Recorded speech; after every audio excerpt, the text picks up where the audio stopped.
Ladies and gentlemen, it's time to face Brewers House Party.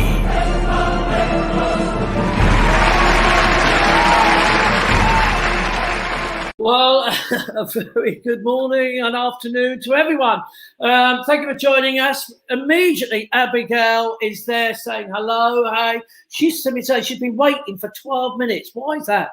Hello to Christine Sutcliffe, Catherine McMillan. There's people come on board saying hello. Gail Fedifer, how are you? Tony Thomas, good evening, good afternoon. I'm just looking at the screen as I'm talking. So, hi everyone. Jean, hello Barbara, hello. As you all come on. A very good afternoon, and yes, it's Monday. Was we all waiting for the news? Was we waiting from Boris Johnson? I suppose we all were sitting there waiting for it, but it's no news, really, is it? No news. Apart from that, schools are coming back in March. But a very good afternoon, Leanne. Hello, Steve, Julie Hicks. They're flying in. Lots of people coming to join us. Thanks for coming on and joining us. I should have been wearing my West Ham shirt after an incredible victory. What a Linda against the Spurs. Can you believe it? They're all sulking now. Johnny Mack wouldn't even come on to say hello because he said, no, I don't want to talk about it. It's almost disastrous. We go 9 points clear of them. Mandy, hello, darling. Jacko, Marco Boss, tough choice. Thank you, Jacko. Very tough choice. Hello, the sweeties. Tina's still. They're still coming on and saying hello. That's why we've been. Hello, Jackie. How are you? Good afternoon.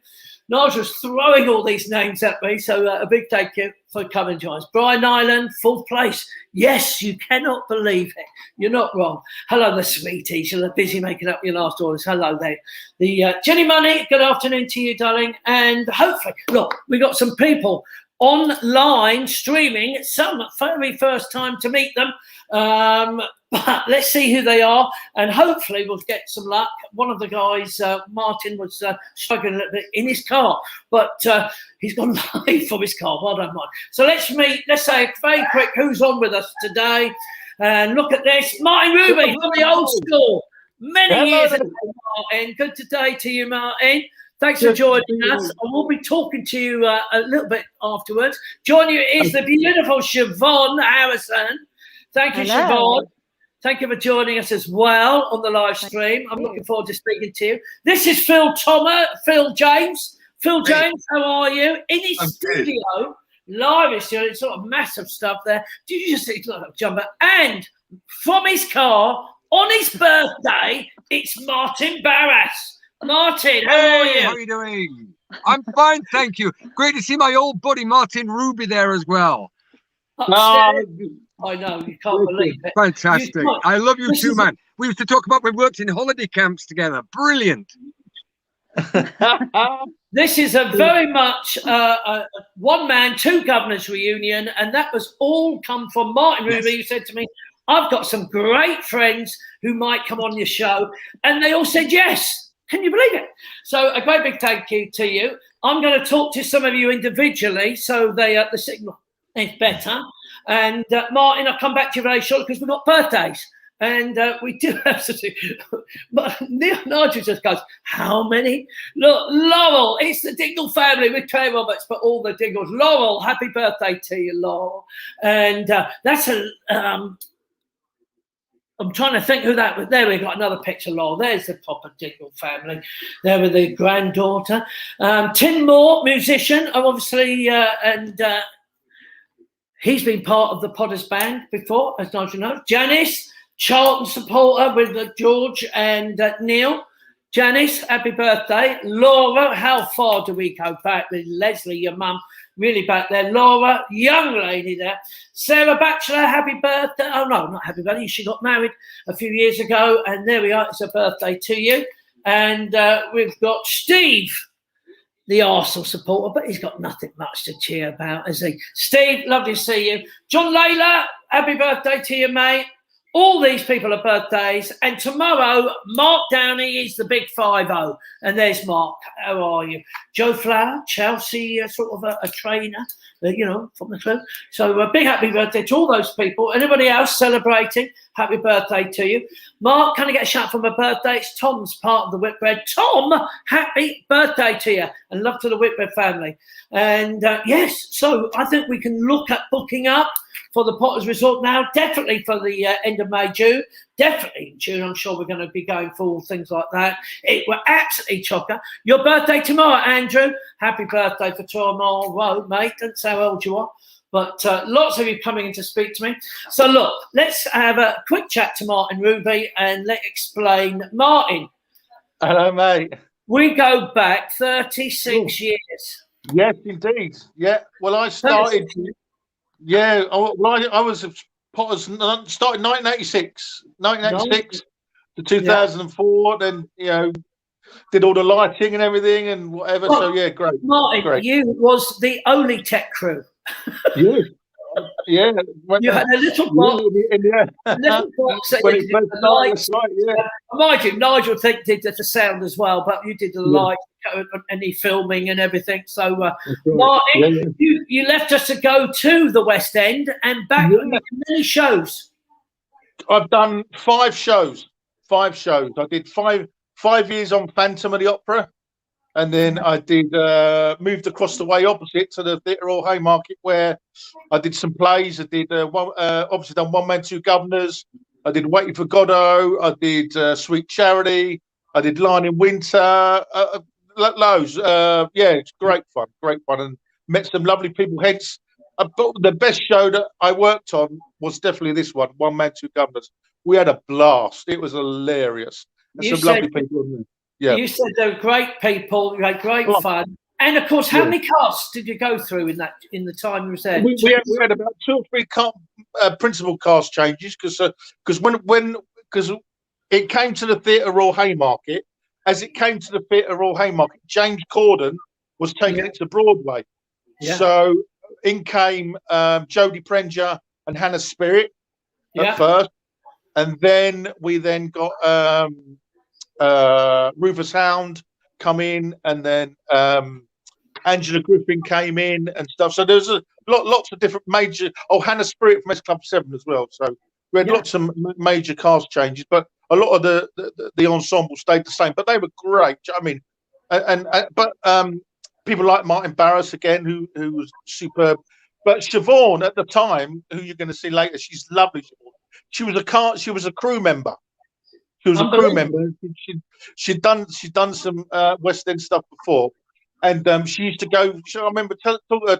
She used to go for audition after audition, and she was like not getting anywhere. Then all of a sudden, out of the blue, she gets From Here to Eternity with Tim Rice.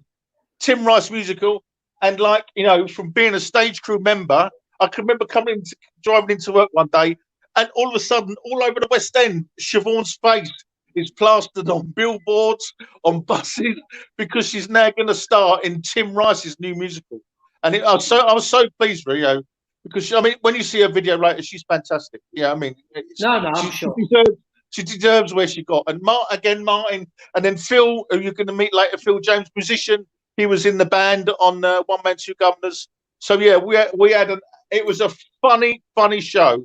So it was a great show. I loved it. The best ever show I've ever worked on. That's great. You've done a great introduction of why we're going to see these people, and we'll catch up with you a little bit later, Martin. Obviously, you can tell us about your studio work that you're doing with editing and filming and singing. Johnny Cleveland has just said hi, Martin, from your old team leader at Weight Watchers. He's so cool, isn't he? Bless him, good old Johnny Cleveland. Bless him. I love it. So look, let's meet Phil. And Phil James. This is Phil, yes? Phil, great musician, great lead guitarist, fabulous. So, Martin, I'm not going to let you talk for 2 seconds because I want to see a bigger picture of Phil. Okay. That's a polite way of telling him to get off. So, Phil, thank you for joining us. You're in your own studio there, and this is you in lockdown, I guess. Yes. Well, thank you for having me on, Mark. I really appreciate it. Not at all. But, are you purely guitarist, or do you play any other instruments? Or in terms of jobs in London, yes. Always guitar. But I do play bass and sing and stuff, and have been able to sort of do my own productions and stuff from home, you know, especially in the last 12 months. And of course, the studio has probably kept your sanity, hasn't it? In the Yeah. lockdown? Yeah, I think without that, I don't know. Yeah, and, you know, it's nice to have that creativity and just allow your brain to switch off for a while, you know. And of course, it's made you be creative, because I was looking at one of your videos, and it was actually this is like you're saying, this is our first one. This is me trying to get it all together, and it's a tremendous song you sing in "Message in a Bottle." I believe, yeah, like that. And then you did something called, is it Rock Up? Rock It Up. Rock It Up, and that's just you having a lot of fun with your mate, isn't it? Yeah, that started out many years back as a project. I think we were sat in the pub discussing. It initially started as kids' TV themes, ones that we loved from our childhood, and we thought it would be fun to sort of redo them. And that started the project. And we initially shot the first episode, which ended up being Fireman Sam. Yeah. And when we first shot it, we weren't in character or anything like that, and it didn't really work. So we sort of invented these characters. And I think we've just recently put out episode 5. So it's that keeps me busy as well. Oh, yeah, I'm sure it does, and it's a lot of fun. But yes, when you say you sing, you really do sing, my man. You have really got this great rock voice. I went, oh wow! And of course, you don't. I was noticing in the One Man, Two Governors, you don't really sing. You're harmonising, I believe, but you're not singing the lead there, are you? No. That was initially Grant Olding who wrote the score. Yeah. And of course, the unique thing about great One Man, Two Governors is the fact that you do see the band, because there's a lot of shows you might see the orchestra, and that might be down in the depths or stuff. I imagine you were down below somewhere, but you are brought up quite frequently in One Man and Two Governors, and you're being used at the beginning and during the change of acts. Is that right? Absolutely, yeah. The band opened the show, and then we would play the interval as well. And when we initially opened at the National, the band were lined up in front of the stage, so we were always, we kind of had to play it more in character, if you like, because we had to react to the jokes every single show, because the audience were only 6 feet away from us. So that was it was an amazing experience. We've got a tiny little clip of bits and pieces from you that we've Martin Ruby's managed to edit down to Nigel, and hopefully we're going to play that. I don't think we can talk over it. I don't think we can, but I'm going to leave that to Nigel. We can play it.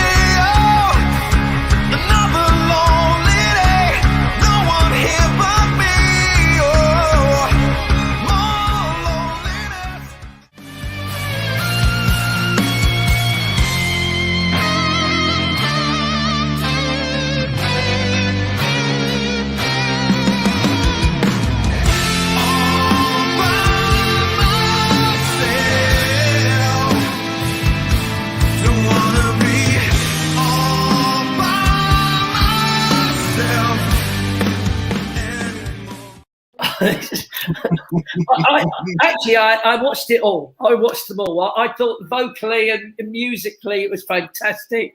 So any chance, Rock It Up. Is it Rock It Up? Am I right? Rock It Up. Yeah, rocket. Yeah, as in like a space rocket up. And that's our YouTube channel. Yeah, so have a look, everyone, and yes, please do, because I thought it was brilliant and vocally fantastic. And of course, we try to get a little bit of you on stage on the for the One Man and Two Gentlemen. We tried to have a look, but we managed to get you 4 boys singing on your when you went.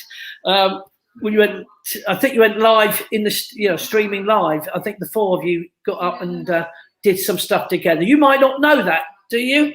No, I mean, how long ago is this now? It's 10 years, isn't it? And I don't remember that. It's funny what you can find when you're looking for something. Anyway, Phil, I'm just going to show this. if we can, of I think it's crazy. It's a craze. It's a craze. Am I right with saying Skiffle? The craze, yeah. It's a craze. So.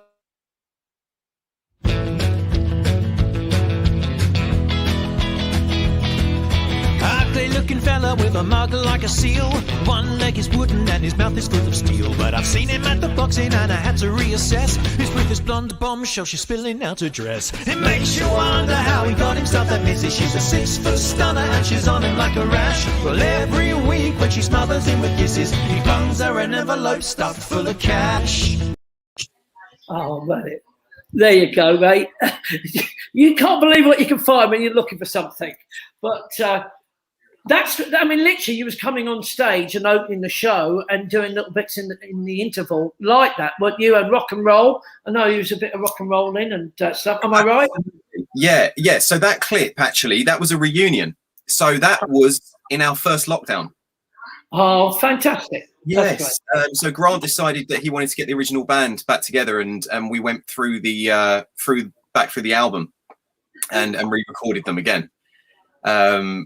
Which was fantastic. But yeah, in terms of the show, it kind of had almost a slight it would go through time. So stylistically, so the first act was very skiffle and very sort of like Lonnie Donegan, that kind of sound. Yeah. And then we opened the second half, and then it was more like the Beatles and the Kinks. So it kind of moved on through time a little bit, you know. Yeah. And it's great audience participation. People joined in; they loved it. I mean, it's a great fun show. Yeah. Which we'll talk to Martin Barris about in a very shortly. So, Phil, what are you still hanging in there? You was going into Pretty Woman, wasn't you? Yeah, we had opened. We were 3 weeks open when everyone got closed down. But the show is coming back, so as soon as we're allowed back, we'll be back out there. And is it a big band that you're in, orchestra, or for the Pretty Woman? What's it, small band? Hang on, I have to recount. 1, 2, 3, 4, 5, 6, 7, 8. There's 9 of us. Yeah. Oh, quite a big band then. So yeah, it's lovely. Yeah. We wish you luck, Phil, and a great big thank you for coming on board and saying hello to us. And please stick around, because obviously the board, Martin's going to be chatting to everyone else very shortly as well. So Phil, thank you for now. I'm going to say thank you so much for coming on board to Brewers. Thank you. Well, James, lovely. So Martin Ruby. I'm going to get him back there. Martin.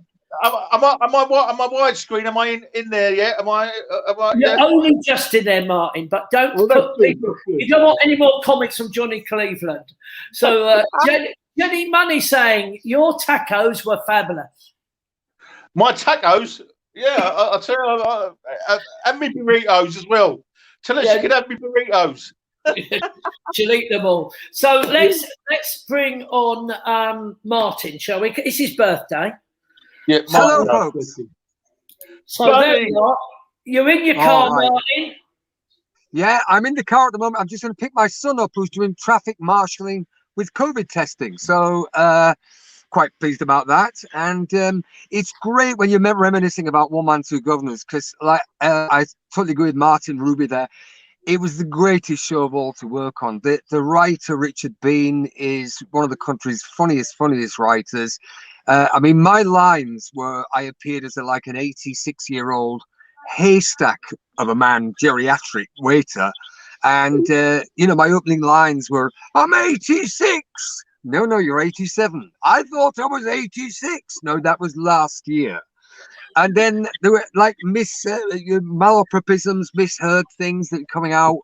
Someone turned to me on Brighton near the pier and said, have you seen The Gentleman? I said, yes, it's at the end of the pier, first on the left. And then came out with the most bizarre line of, they had to put newspaper down because I'd had a banana. And you're going, what? Where is that coming from? I mean, completely eccentric stuff. Feel good show. I mean, a friend of mine who saw it said it looks like a 60s variety show with bits of music all thrown in, a fantastic plot, great characters to play. It was an absolute joy.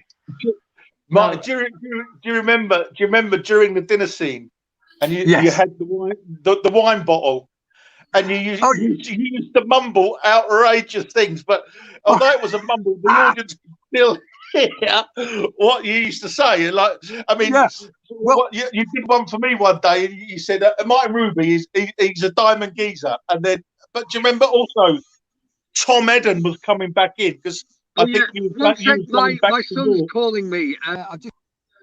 It's just got someone calling him. Oh, was he? My Clarence, you're a nightmare. Okay. So Can you hear me? Yes. Yeah. Mark. So, Well, what I was in saying. rehearsal, I said to Nick Heitner, look, I've got to walk all the way to get that wine bottle. It's going to take quite a long while because I am 87 in it. So could I mutter things? And he said, well, yeah, make them unintelligible. I said, could I make some of it intelligible? He said, oh, do what you want. So, as Martin said, I used to name check people in the audience and everything and just make out absolute gobbledygook. But one of the best times I made was when we was all backstage after, and Liza Minnelli come backstage. Oh, You remember that? That was incredible. I mean, absolutely. You know, she's like about 4'10", bursting with talent. I think she'd hurt her foot the day before during the concert at Hampton Court, but she still made it. And she led. Do you remember, Martin? She led the standing ovation in row C of the stalls. Yeah, she did. Yeah. She was so. I can remember her walking in backstage, and we was all stood in a circle, and we was just gobsmacked. Everyone just like didn't know what to say. And Owain went, "I think we're all in awe." She was a legend, and we just didn't know what to say. I mean, your face there, and Gemma Whelan, bless her, who, just looking at her and just who I hope Gemma's going to come on and do something with Mark later on in a couple of weeks. Hope we can't get Gemma on with Mark and that, but yeah, that was great. I just like when she come on, it was fabulous. Liza Minnelli, and she praised the show so much, didn't she? Do you know what I mean? She loved it. So Martin Ruby, I'm talking to now. I'm gonna. So yeah, I'm just getting with you for a few seconds because I want you, so I can see it nice and clearly. Martin Barras, thank you. Happy birthday to you. Cheers, buddy. And how did you start, Martin? Because your credits went on forever. I was trying to look at it. You started, I know, in Emmerdale. Am I right? Emmerdale? Angels, the hospital series. Yeah. I remember at school, I played Dalek number 2 when I was 8 years old. And it was made out of egg boxes and a plumber's plunger. And that was it, because I could do the voice. And because I did it with a Yorkshire accent, I think I said to like, I am a dialect. So literally from BBC radio to film, TV, theatre, what's your favourite? It's a mix. It's different kind of energies for theatre and different energies for film. I adore them both. I really do. I mean, I'm just going to start work on Gentleman Jack. How good is that? Playing a very posh butler. Yeah, well, it's great because I'll be reunited with Gemma Whelan, who is in the first cast of One Man, Two Governors, and she's absolutely astonishing. So that's great, and it films up here in Yorkshire, and I had my costume fitting today, playing a posh butler. So it's just very, very good. I'm very grateful to be working, in this current climate. Yeah, very much so. And of course, you've got a great, a big reputation on your pantomime. Oh yeah. Grand Dame of York. I mean, it was celebrating 40 years, wasn't it? He was absolutely, and I was celebrating 34, I think, because I'd done 2 plays at York Theatre Royal, and the director has said, listen, the guy who normally plays the sidekick to Beric Kaler, the Dame, is unavailable. Would you like to do it? And I said, go on, I'd bite your arm off to do it. I'd love to. I love slapstick. I love Laurel and Hardy. I love that kind of thing, the interaction with the audience. So I did it, and the guy plays the villain also, David Leonard, the great David Leonard. We started that same year. And, the management said, have you had a good time? I said, yeah, it's really exhausting, but fantastic. Well, if you like, the audience seems to have taken to you, come back next year. And the rest is kind of history. And was it always different pantomimes? How many? Was it every year a new new script, because it's every year new script. Yeah. And we used to joke the fact that the script seems to be written on the back of a beer mat. But so I think my daughter's calling me on my phone now, but I'll talk through it. So sometimes the new pantomime, like Dick Turpin Rides Again, Beauty and the Beast, not exactly your traditional panto titles, but you take it where you're where you are. Old Mother Millie was the panto for the millennium. The year 2000, and I think I might say we were the only pantomime in the country that was doing a millennium-based story. Yeah. And who does your writing for you then, Martin? It's Mr. Beric Taylor. It's the guy who plays the Dame himself, the master, as we call him, because he's taught me everything I know. He is amazing, fantastic. The world's greatest ad-libber. So what happens if you get a really good show, that gig that you get, like One Man, Two Governors? Does that stop you doing your panto? Well, I couldn't believe it because originally One Man, Two Governors, when I was involved in it, it was running for 6 months, finishing about March to say September time. And I remember they said One Man, Two Governors has been extended and therefore I can't do the pantomime. And I thought, well, no, I obviously, So the writer, Richard Bean, said, no. He said, you must do the old panto. So I said, what? So you mean the National Theatre were going to let me off 11 weeks to go up north to do the pantomime? And he said, well, yeah, it's a tradition that you've been doing for so many years. Just ask them. And I said to, the writer, Richard Bean, Richard, tugging at his sleeve, could you maybe ask them for me? He said, oh, come on, man up, and just say that you want to do it. So the great news was they released me from that West End run halfway through it to do the panto, so long as I came back straight away. Well, of course, the rest of the cast, when they got to hear that, whoa, special treatment for you, eh? Oh, who's the blue-eyed boy? So I was eternally grateful that I could fulfill both of those roles. Martin, we've got a tiny bit of that we've hunted for you. Something that we want to show of you explaining the do's and don'ts behind the scenes. I loved it because you were showing you the tricks of the trade as Alfie. Yeah. So we'll go from there. Okay, let's go and find Martin Barras. I believe it's this way. Oh, there he is. Actually, I'm fine. I was just protecting myself by using the nap of the hand and the bang with the foot there, as near to the door as possible. Okay, so the audience know you're all right. Now, the next bit, we kind of a piece of business we invented ourselves here. I'm meant to be hanging on to this door in a bit of a daze, watching the action there, and Stanley Stubbers exits, but I still hold on to the door. So after 3, 1, 2, 3. So what you're doing again is you try and get as near as possible your head to the door there, so it looks a bit dangerous. So there's a bit of jeopardy there. But what you're doing actually is stopping it with your hand, or better still, upstage hand, so you're not being, so it can't be seen like that there. Bring me wine now. Derek, you're far too young to drink, but here goes. Right, and here's the wine bottle, and here's the cork, and oh, it's a bit tough, this. Oh.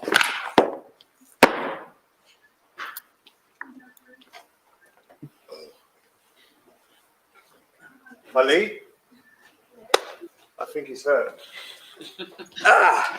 But the magic of theatre means that you're not hurt at all, because when you're falling over with this, oh, by the way, the sound effect is made 1, 2, 3. That's it. That's great. Great big effect. So it hits the back of the gallery there. Now with this falling over, though you're doing it very quickly, because what's preceded this is a lot of grunting, groaning, a lot of tricks with a bottle, getting it open for a dollery old man. But with the final one, as you pull it up, it hits you on the head and you fall down quite quickly. But I think the watchword is slow motion. Imagining you're doing it in slow motion. So as you fall down, you've hit your head there, bang, big reaction there. You spiral down. Yeah. Martin, I'm fascinated watching that and showing you the tricks of the trade. But it's a really physical show, wasn't it? Yeah, well, absolutely. I mean, there's me being all high and mighty about doing safety first and everything. About halfway through the run of it, my mum came to see it, sadly just before she passed away. So, she's seeing her lad in the West End. It was great and everything. And I showed up a bit too much with that stunt at the door, and I did gash my head a little bit. So there you see, you can't get too grand about these things. But it was, I mean, I love technical theatre. I love making something work, finding a way to get it to work, and pratfalls and tumbling. It's not particularly taught at drama schools, and I really think it should be, because it's got much equal power as words in a play. There isn't many shows out there that does that. I mean, obviously, the show that goes wrong is out there. Yeah. But to me, it had absolutely everything in it in One Man, Two Governors. I thought it had from everything from a plot to audience participation as well, and they even get a lady up from the audience and so on. Yeah, they seem getting someone up from the audience there, and then they get sprayed with a fire hydrant. They get bashed by a door. Audiences are sitting there going, "This can't happen. This is pushing the boundaries." But that's what the play did. I think it's pretty groundbreaking. I think so. And of course, the other thing is, Martin. I mean, you're at York. You live at York, yes. Yeah. And this is where you are now. This beautiful, looks like outside in this beautiful. Don't know if you were outside in your car park or. It's outside a park and ride, and next to a garden centre. And I wish you luck with Gentleman Jack. You had Martin tells me that you did have a very, very bad accident. I did. It was I got a motorbike. I did about 6 months. I mean, I absolutely adored the motorbike. I'd go on errands with it, and people say, and it was a very classic 60s looking bike. And I'd never really ridden motorbikes before. Anyway, I did all my tests, all that sort of stuff.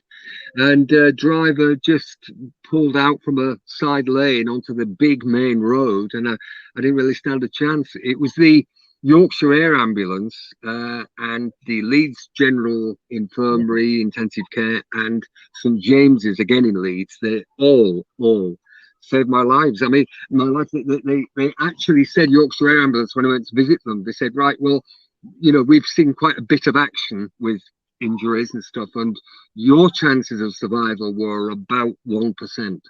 Wow. And it was like, I could not believe it. And then they told me some of the procedures they go through to, what do they go for first? Revive the heart? Do they get the breathing going? And those people are just saints. How long was recovery, Martin? 12 weeks in hospital. Wow. Then another month at my mate's, and I did lose so much weight. I really did. Yeah. But I don't know, metabolism, whatever, you look after yourself a bit. I don't quite know how I came back from the beyond, but I did. Well, the pantomime was waiting for you for next year, for this, well, not next year, this year, we're hoping that it will be ready for you. Gentleman Jack, how long do you know is that going to be with them? Well, I've got 2 episodes. I mean, it's not a huge part, but because there are lots and lots of parts in it anyway, but it says Posh Butler. So I put a costume fitting this morning. Was wow, it's one of the greatest, smartest costumes. It's like 1820s, 1830s style. So you've still got a bit of that Regency look, but then you've got like the approaching Victorian, costume taken over as well. Martin, it's so kind of you to come on. I know you're in your car, so I do appreciate that you've actually gone live with there. If you can see the picture that you look like with it coming through, it's quite uncanny. But a big thank you from I'd like to thank Martin Ruby for asking you to come on board. It's been a pleasure. Thank you, Martin. Yes. We'll get to see you come and join us at Podders for a little break, because we're not too far. I love it. Yeah.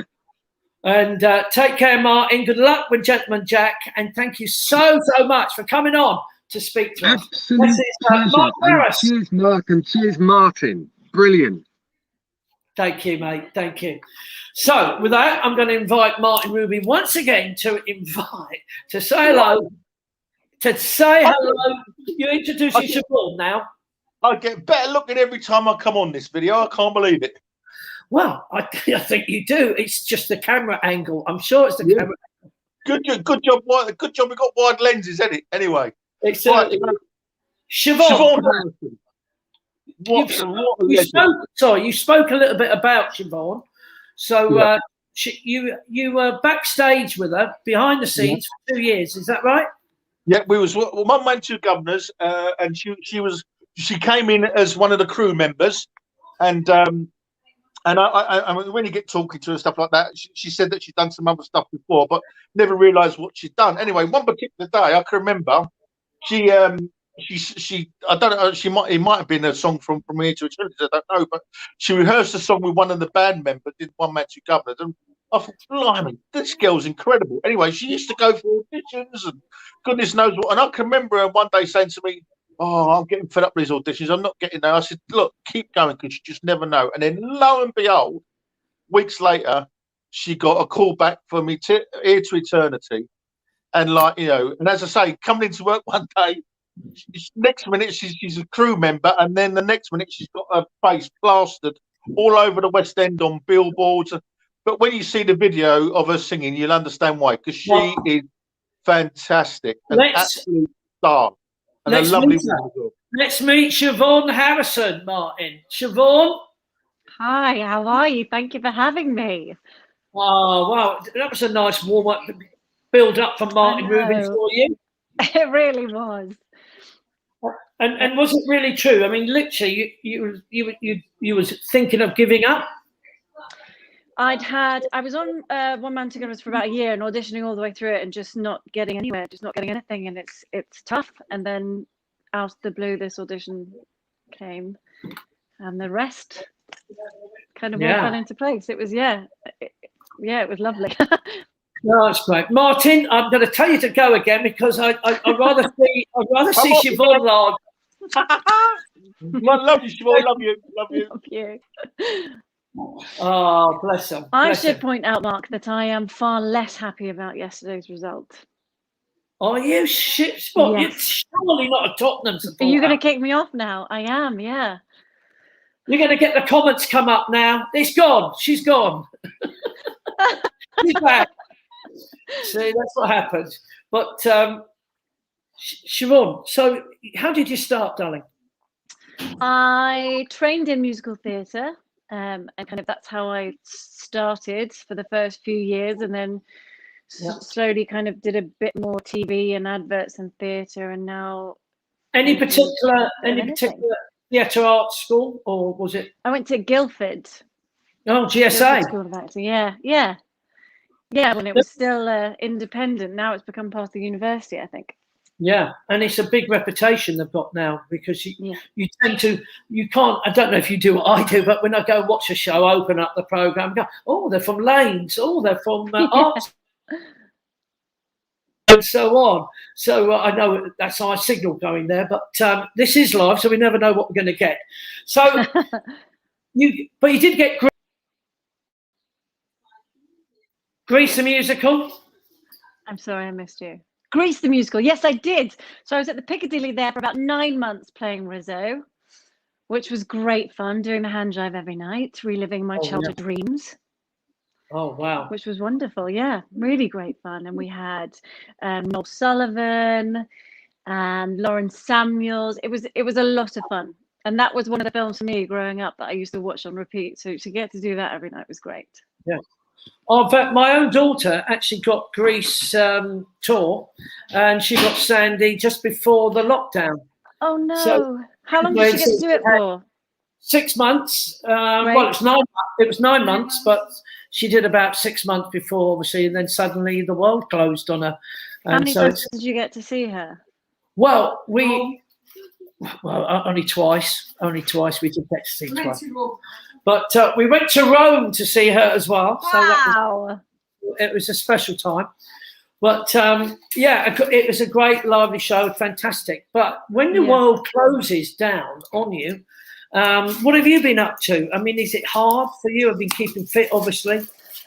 Yes, I have been keeping fit for my mental health as much as anything else. But we do that in the morning, and my partner's also an actor, so it's been the pair of us, and it's the most time that we've spent together in 7 years. We never get to see each other.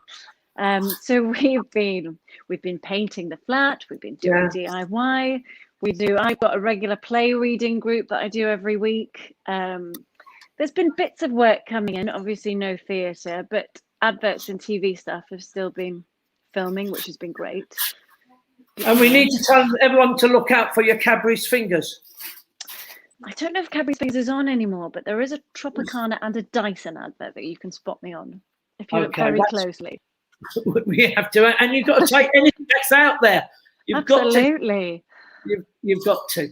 So, how was it when suddenly you are one of the leading ladies from Here to Eternity, and you are back behind the scenes, and suddenly, as Martin Ruby says, you are all over the place. Your face is everywhere. If you go to any tube station, there it is. Your face is there again. It was utterly surreal. Utterly surreal. Passing yourself on the tube was incredible, and it was an amazing show to be part of because it was new. So the whole creative process was, for the first time, we were changing things. During previews, there were big changes that went in. If we had, our opinions were listened to. It was a wonderful process. It really was. It was really exciting. And who did you play? I played Loreen. Loreen. So I think that Donna Reed plays. I think we have got a tiny bit of you singing, leading it, that we found, like you do. We looked for you, Siobhan. So if Nigel can show it to us, I'm hoping that we have, from Here to Eternity. It's just a little bit something that's of you. And of course, you was in Guys and Dolls. Yeah, that was lovely. And that led, obviously, from Here to Eternity, because it was quite a short show in the end in the West End. Yeah, we ran for 6 months, 7 months. Yeah.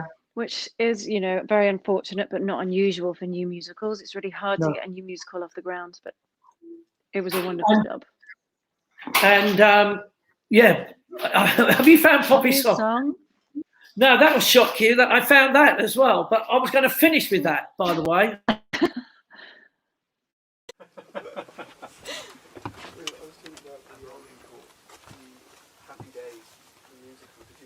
Okay, ready.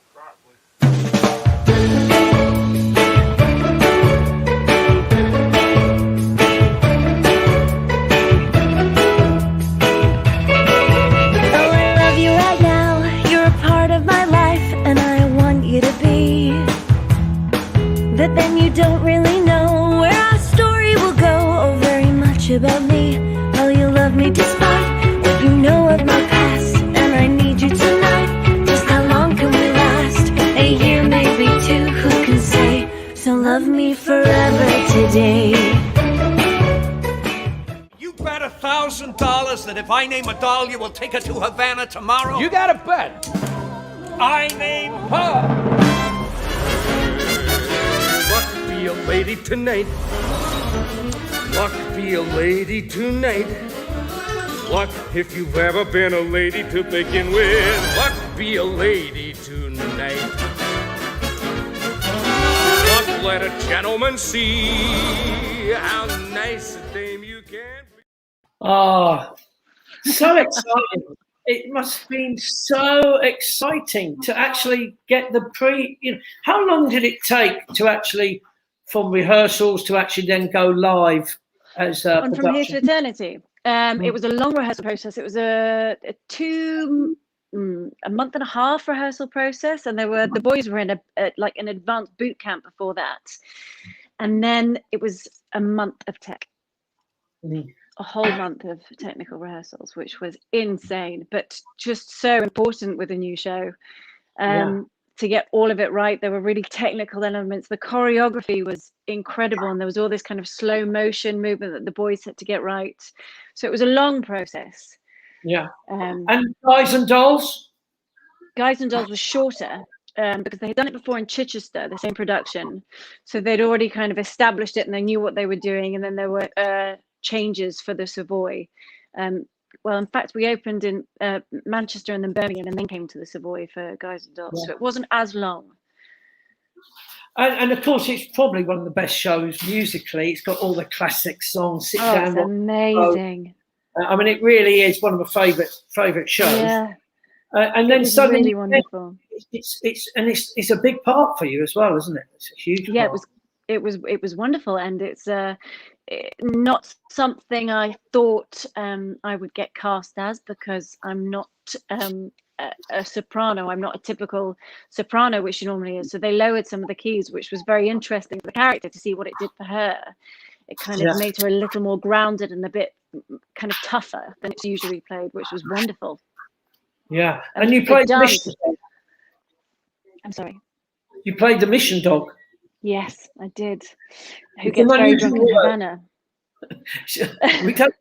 we don't hear the word mission dog. I was saying mission dog.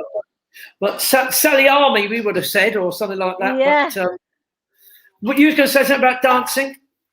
The dance numbers in that show were amazing, and I'm not a brilliant dancer. So to get to be in those dance numbers and just kind of be flung around and kind of weave in and out with them was so exciting. To be on stage with all of that was incredible. Oh, wow.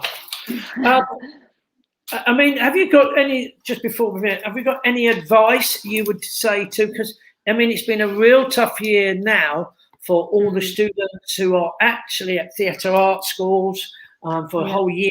Even this year looks like it's a bit of a whitewash. They're using Zoom to actually to try and rehearse things and dancing and singing. But you prove it. You prove that you can actually say, I'm thinking of giving it all up. But 2 years is a long haul of waiting to get a decent part, and then suddenly there you are on the billboards, and that's obviously getting. And it's a knock-on effect, isn't it? Because you've got Guys and Dolls, and then you had a little movie, albeit it was a bit of a horror movie that you did. I was thinking, oh my gosh. I think Little Deaths, I did have a look at it. I was like, oh, my.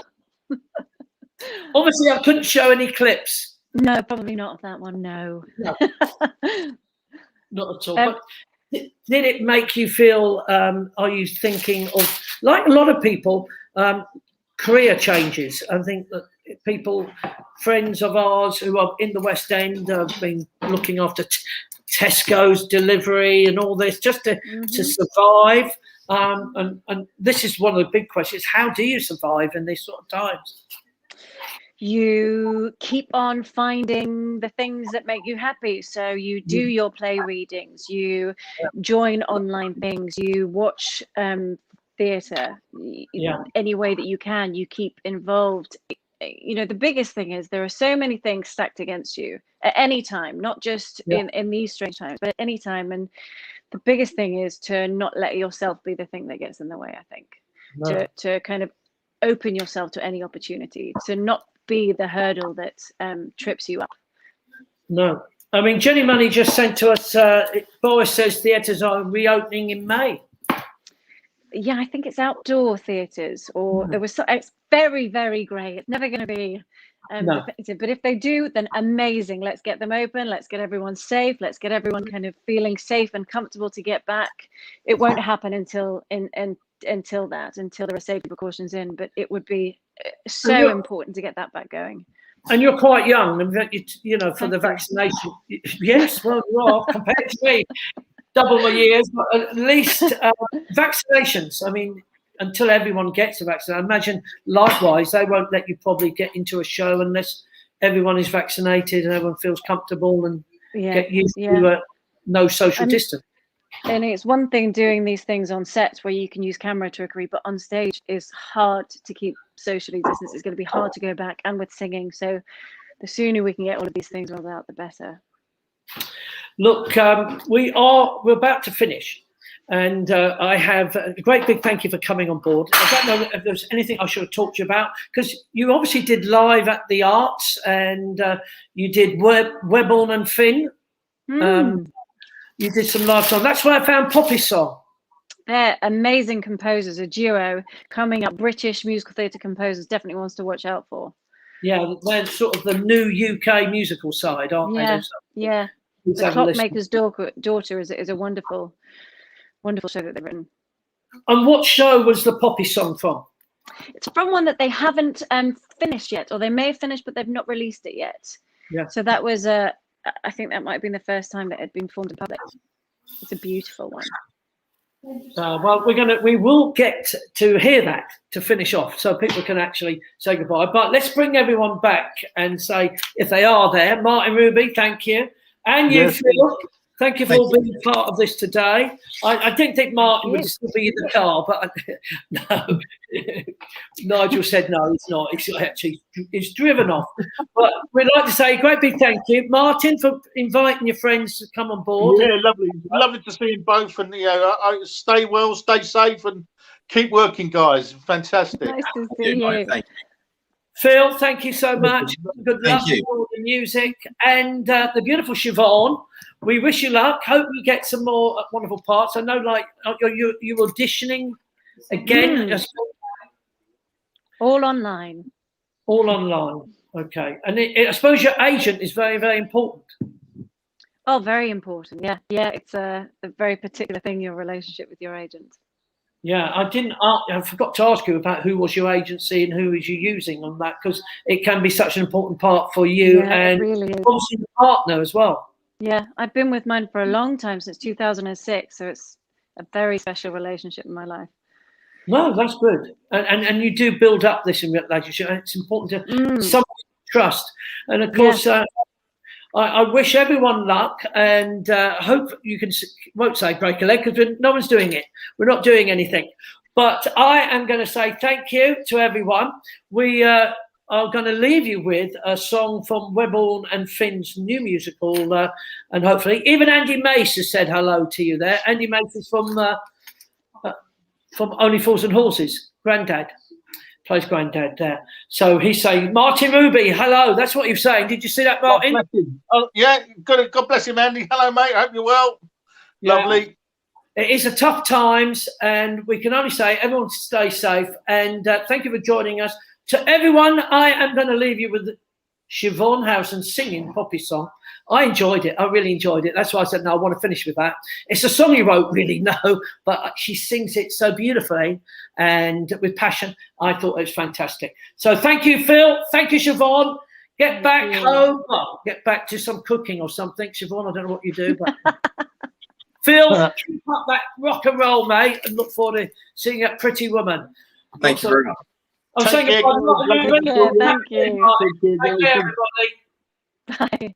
And you, Siobhan. Thank you. And so there we are. Stay safe, everyone. And we look forward to seeing you on Friday. I should have said to Martin Ruby, Sarah Rutter said lots of love to you, Martin. So thank you, Sarah. Bye-bye. Love you, Ruby. She said that. So there we go. Tracy Johnson's all saying hello to you. That's it. That's it for them. Siobhan is amazing. We did Les Mis together. Andy Mace. A long time ago. How long ago is that? Andy was here shortly. I should have sent Andy a link so he could have a little chat to you, but there you go. Oh, Typical. Bless you. So there we are. I'm going to say goodbye, and we're going to listen to Poppy Song. It's called Poppy Song. The lovely Siobhan Hammerson. We'll leave that with you. Take care, everyone.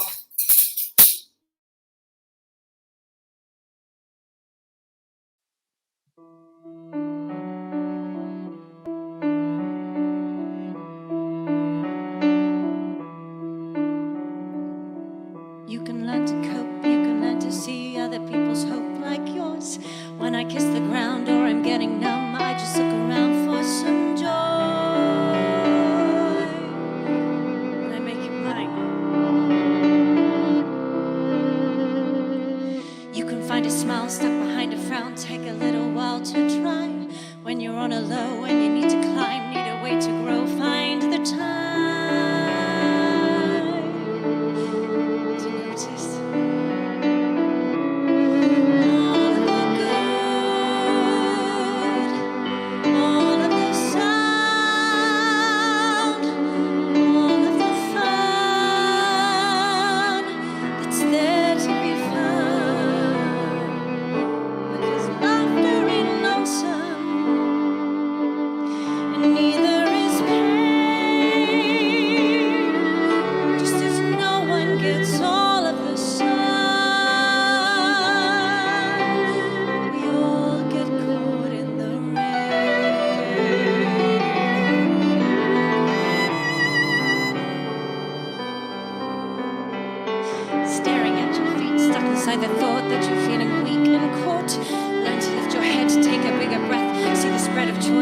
out there